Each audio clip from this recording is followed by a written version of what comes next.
వాగర్థావివ సంపృక్తౌ వాగర్థ ప్రతిపత్తయే జగతః పితరౌ వందే పార్వతీ పరమేశ్వరౌ. ఆదిత్యాయ చ సోమాయ మంగళాయ బుధాయ చ గురుశుక్రశనిభ్యశ్చ రాహవే కేతవే నమః. శృంగేరి జగద్గురు పీఠాధిపతులకి, కంచి పీఠాధిపతులకి నమస్కారములు తెలియచేసుకుంటూ కార్యక్రమాన్ని ప్రారంభిద్దాం. మే 1వ తారీఖు నుంచి 15వ తారీఖు వరకు మకర రాశిలో జన్మించినటువంటి వారికి ఏ విధంగా ఉండబోతుందో తెలుసుకునే ప్రయత్నం చేద్దాం. ఉత్తరాషాఢ 2, 3, 4 పాదాలు, శ్రవణం 4 పాదాలు, ధనిష్ట 1, 2 పాదాలలో జన్మించిన వాళ్ళు మకర రాశిగా గుర్తిస్తారు. గమనించుకున్నట్లయితే 2వ ఇంట్లో రాహువు, 3వ ఇంట్లో శని కుజ సంచారము, 4వ ఇంట్లో రవి బుధ సంచారము, 5వ ఇంట్లో శుక్రగ్రహ సంచారము, 6వ ఇంట్లో గురుగ్రహ సంచారము, అలాగే 8వ స్థానంలో కేతుగ్రహ సంచారం. వెరసి చూసుకున్నట్లయితే ప్రధానంగా ఈ యొక్క మకర రాశి వారికి శని కుజ సంచార ప్రభావం చాలా మంచి స్థితిగతులని అందజేస్తుంది. ఆత్మవిశ్వాసంతో ప్రతి పనులలో మొదలు పెడతారు. తద్వారా మీరు కొన్ని విజయాల్ని కూడా సాధించుకునే అవకాశం గ్రహాల యొక్క స్థితిగతులను బట్టి కలుగుతుంది. అలాగే పంచమ స్థానంలో శుక్రగ్రహ సంచారం, ఇది చాలా అనుకూలమైనటువంటిది. మీరు ఎవరితో మీకు ఇబ్బందులు వచ్చి తలెత్తి దూరమయ్యారు, స్నేహితులు కావచ్చు, ప్రేమికులు కావచ్చు, లేదా దంపతులు కావచ్చు, భాగస్వాములు కావచ్చు, లేదా ఎవరితోనైనా కానీ మీకు ఇబ్బంది ఉండి దూరం అయ్యారో మళ్ళీ వాళ్ళు కలుసుకునే అవకాశాలు గోచరమవుతున్నాయి.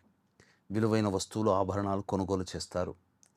అన్ని విధాలుగా సంతోషంగా ఈ శుక్రగ్రహ సంచార ప్రభావం వలన కలుగుతుంది. ప్రేమను తిరిగి మళ్ళీ పొందుతారు అని చెప్పవచ్చు. అయితే అర్ధాష్టమ రవి ప్రభావము, జాగ్రత్తలు పాటించాలి. ఉద్యోగస్తులు ప్రధానంగా జాగ్రత్తతో వ్యవహారాలు చక్కబెట్టుకోవాలి. ఏమరుపాటుగా ఉన్నారా మీ ఉద్యోగానికే ప్రమాదం వచ్చే అవకాశం గోచరమవుతుంది. కాబట్టి జాగ్రత్తలు పాటించండి. అలాగే చేస్తున్న వృత్తి వ్యాపారాల్లో ధన నష్టం ఈ యొక్క రవి సంచార ప్రభావం వలన కలగబోతుంది. అది ప్రభుత్వ పరంగా పన్నులు కావచ్చు, లేదా ఇతరత్ర వ్యవహారాలు కావచ్చు. అయితే బుధగ్రహ సంచారం సంపూర్ణంగా అనుకూలంగా ఉండడం, ఎన్నాళ్ళ నుంచి ఎదురు చూస్తున్నటువంటి మీ యొక్క గృహ సంబంధమైనటువంటి ఇబ్బందులు తొలగిపోవడము, ఇన్వెస్ట్మెంట్స్ చేస్తే వాటికి సంబంధించి విధంగా ఎక్కువగా మీకు ఫలితాలు, లాభము అనేటువంటిది ఎక్కువగా కలగడం, తద్వారా ధనపరమైన సమస్యల్ని సంపూర్ణముగా మీరు పొందుతారు. అలాగే ధనపరమైన సమస్యల్ని తొలగించుకోగలుగుతారు.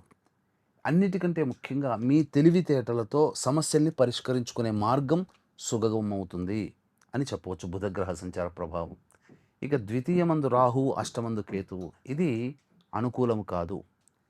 మీ వాక్కే మీకు అన్ని విధాలుగా చెడు చేస్తుంది. కాబట్టి మీ యొక్క వాక్కుని అదుపులో ఉంచుకునే ప్రయత్నం చేయండి.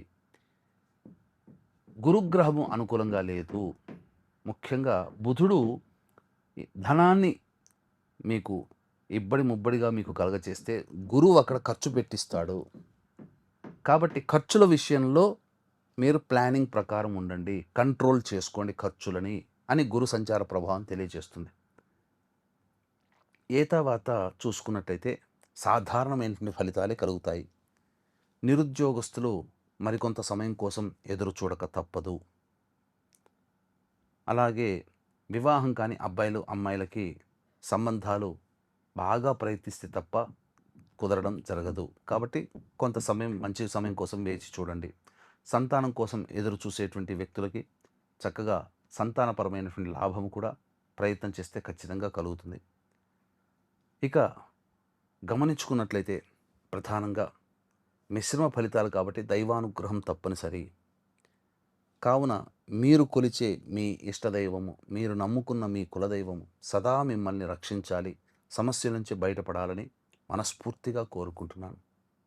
అలాగే దైవానుగ్రహం ఉంటే సమస్యల్ని పరిష్కరించుకోవచ్చు. ఇట్టి దైవానుగ్రహం అందరికీ అందించాలనే సదుద్దేశంతో మే 1 వైశాఖ పౌర్ణమి తేదీన, అలాగే మే 12 హనుమత్ జయంతి సందర్భంగా మీ జాతకరీత్యా కలుగు విద్య, వివాహ, ఉద్యోగ, దాంపత్య, అనారోగ్య సమస్యల నివారణకి మరియు మేష, మిథున, కర్కాటక, సింహ, కన్య, వృశ్చిక, ధనస్సు, కుంభమీన రాశుల్లో జన్మించిన వారికి శని దోష నివారణార్థమై శనీశ్వర హోమాలు, సర్వదోష నివారణ పూజల హోమాలు జరిపించి శక్తిపాతము చేసినటువంటి కరుంగలి మాల ఇవ్వడం జరుగుతుంది. అవకాశం ఉన్న వాళ్ళు స్క్రీన్పై కనిపిస్తున్న నెంబర్కి కాంటాక్ట్ చేసి మీ గోత్రనామాదులు నమోదు చేసుకోవచ్చు. ఇక ఆలస్యం చేయకుండా 1వ తారీఖు నుంచి మే 15వ తారీఖు వరకు రోజువారీ కార్యక్రమాల్లో ఏ విధంగా ఉండబోతుందో తెలుసుకునే ప్రయత్నం చేద్దాం. 1, 2, 3, 4, 5 ఈ తేదీలలో అన్ని విధాలుగా సంతోషకరమైనటువంటి జీవితాన్ని పొందుతారు.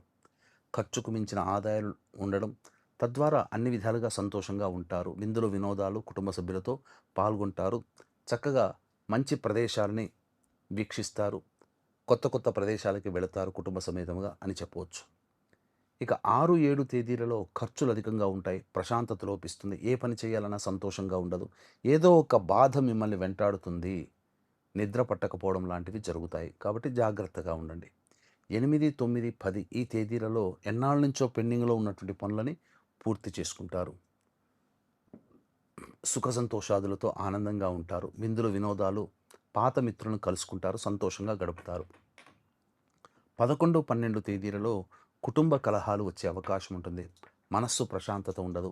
ఏ పని చేయాలన్నా కొంత ఇబ్బందికర పరిస్థితులు అనేటువంటివి ఉంటాయి. అలాగే ఖర్చులు కూడా అధికంగా ఉంటాయి. 13, 14 ఈ తేదీలలో సంతోషకరమైన జీవితం, సోదర సోదరీమణులు, నమ్మకస్తులు, పరిచయస్తుల సహాయ సహకారాలతో మీకున్నటువంటి సమస్యల్ని పరిష్కరించుకుంటారు. రాని బాకీలు వసూలవుతాయి. ధనాదాయం బాగుంటుంది. 15వ తారీఖు మాత్రం వాహనాన్ని నడిపేటప్పుడు జాగ్రత్తలు పాటించాలి. ఆ రోజున కూడా ఖర్చులు అధికంగా ఉంటాయి. కాస్త మనస్సు విచారంగా ఉండే సంఘటనలు చోటు చేసుకుంటాయి. కాబట్టి జాగ్రత్తలు పాటించండి. ఏ తర్వాత దైవానుగ్రహం తప్పనిసరి. కావున మీరు నమ్ముకున్న దైవము, కులదైవము మిమ్మల్ని సదా రక్షించాలి.